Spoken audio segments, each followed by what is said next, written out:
அப்ப இந்த பிரேசலாடும் பயனற்றது. அது எதனால் சொல்லப்படுகிறது என்றால் அருங்குடை இயக்கத்தினால் சொல்லப்படுவதால் அந்த அருங்குடை இயக்கமும் 45 ஆண்டுகளாக இருந்தாலும் பயனற்ற செயலாக மாறிவிடுகிறது. எபேசியர் 5:11 படி.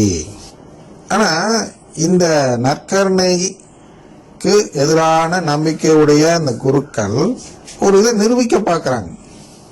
என்ன செய்ய சொல்ல பார்க்கிறார்கள் என்றால், the conciliar and post-conciliar documents of the Second Vatican Council's decree on ecumenism அப்படிங்கிறது தான் நாங்கள் கடைபிடிக்கிறோம், அதுபடிதான் செயல்படுறோம்.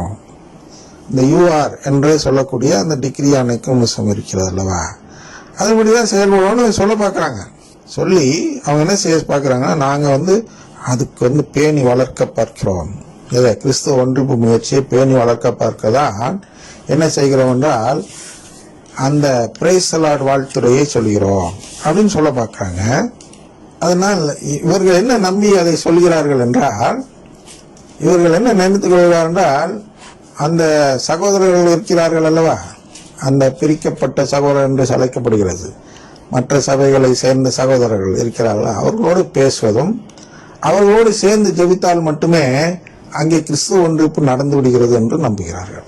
இது போன்ற ஒரு முயற்சிக்கு ஒரு பெயர் வைக்கப்பட்டிருக்கிறது நம்முடைய சங்க ஏடுகளில், ஆங்கில சங்க ஏடுகள். என்ன என்றால் ஃபால்ஸ் ஐரனிசிசம்.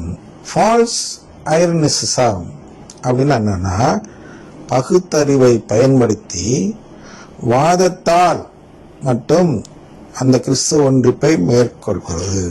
அதாவது இவர்கள் எக்குமெனிசம்னா நம்ம என்ன சொல்லுவது திருச்சபைனா, அவர்களுடைய குற்றத்தை உணர்ந்து, அவர்கள் யாரு, மற்ற சபையை சேர்ந்தவர்கள் அவர்களுடைய குற்றத்தை உணர்ந்து அதுக்கான மன வருத்தப்பட்டு நற்கருணையை தேடி வர வைப்பதுதான் உண்மையான கிறிஸ்துவ ஒன்றிப்பு என்று நம்முடைய சங்க ஏடுகள் கூறும் பொழுது, யாராவது இந்த விளக்கத்தை அந்த நபர்களுக்கு கொடுக்காமல் வேற வாதம் செய்து அவர்களை அழைக்க வேண்டும் என்றால் அதற்கு பேர் கிறிஸ்தவ ஒன்றிப்பு அல்ல.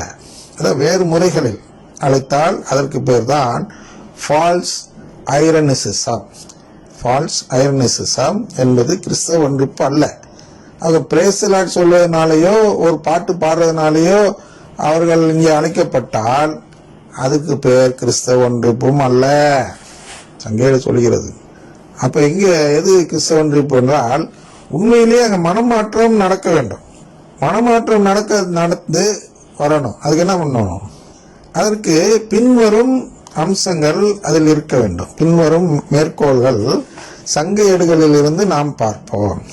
முதல் மேற்கோள் என்றால் UR1ல தேவ அழைத்தல், டிவைன் கால் என்று ஒன்று இருக்கிறது. அதாவது 2ஆம் வத்திக்கான் சங்க UR7 சங்க ஏட்டில் 1வது பத்தி. அதில் என்ன சொல்லுதுன்னா, கொஞ்சம் ஆங்கிலத்தில் வாசிக் கொள்கிறேன். UR1 says that Catholics should respond to the grace of this divine call. இந்த UR1 என்ன சொல்லுது? ஒரு டிவைன் கால் இருக்கிறது, தேவ அழைத்தல் என்று ஒன்று இருக்கிறது. அந்த தேவ அழைத்தலில் அனைத்து கத்தோலிக்கர்களும் பங்கெடுக்க வேண்டும் என்று சொல்கிறது.